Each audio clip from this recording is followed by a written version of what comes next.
बागमारा के सोनाडीह थाना अंतर्गत तेतुलिया में बड़े पैमाने पर चल रहा कोयले का अवैध कारोबार। यादव और दुबे है मुख्य सरगना। धनबाद कोयलांचल में डंके की चोट पर कोयले का अवैध कारोबार चल रहा है, जबकि जिला खनन टास्क फोर्स की बैठक हो या वरीय पुलिस अधीक्षक की बैठक, खनिज संपदा के अवैध कारोबार को सख्ती से रोक लगाने का निर्देश दिया जाता है, फिर भी बागमारा अंचल क्षेत्र में कोयले का अवैध कारोबार जोरों से चल रहा है। हम बात करें बागमारा के सोनाडीह ओपी अंतर्गत बीसीसीएल के गोविंदपुर एरिया 3 की तेतुलिया की, तो इन दिनों तेतुलिया अवैध कोयला कारोबार को लेकर काफी चर्चा में। तेतुलिया में बड़े पैमाने पर अवैध माइन से दिन रात सैकड़ों मजदूरों के द्वारा कोयला काट कर निकाला जा रहा है। यादव की खाकी में जबरदस्त सेटिंग के कारण अवैध माइंस से रात में दर्जनों ट्रक में कोयला लोड कर सोनाडीह ओपी और धर्मा बांध ओपी क्षेत्र से होते हुए बरबड्डा थाना क्षेत्र और गोविंदपुर थाना क्षेत्र से कोयला भट्टों में जाता है, लेकिन कोई कार्रवाई नहीं होती है।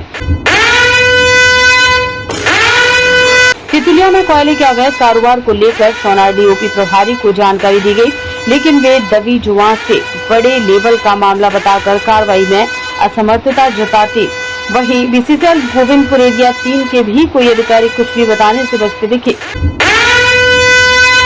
तो सवाल उठता है कि क्या इस पर कोई कार्रवाई होगी या राष्ट्र की संपत्ति का और राज्य सरकार की टैक्स का यूं ही नुकसान होता रहेगा और गरीब मजदूर माइंस में दबते रहेंगे। एसेंशियली खनन टास्क फोर्स का जो मेन उद्देश्य है, जो हमारी मल्टीपल एजेंसीज हैं उसका कोऑर्डिनेशन और स्मूथ हो जाए और कोऑपरेशन स्मूथ हो जाए। सो कुछ चीज़ें जो हमारी डिस्ट्रिक्ट कमिश्नर मैडम ने बताया उस पर हम लोग ने पॉइंट नोट किया है। कोशिश यही रहेगी कि बीसीसीएल प्रबंधन और सीआईएसएफ की तरफ से जो हमारा इनपुट है for better control of illegal mining areas, क्योंकि आपको खुद ही पता होगा कि डीजीपी साहब ने भी इस चीज़ को हाईलाइट किया और सीएम साहब ने भी कि illegal mining is a problem हमारी स्टेट के लिए और हमें उसमें इम्प्रूवमेंट लाना है।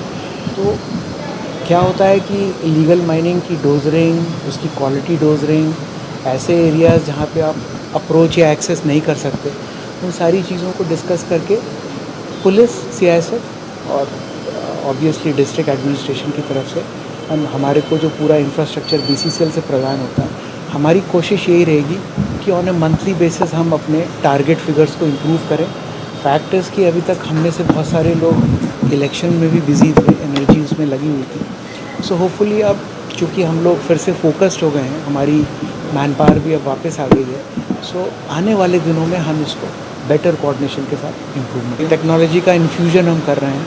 सो हमारी उम्मीद है कि इन्फ्यूजन ऑफ दैट टेक्नोलॉजी और वो हमको पूरा बैकअप और हेल्प डिस्ट्रिक्ट ऑफिशियल से मिलेगा, तो हमारा जो टारगेट है वो हम उसको बेटर अचीव नहीं कर सकता। अभी नया हूँ, बट हमारा एम यही है कि mix of technology and mix of man power से हम अपने टारगेट्स को बेटर अचीव करें।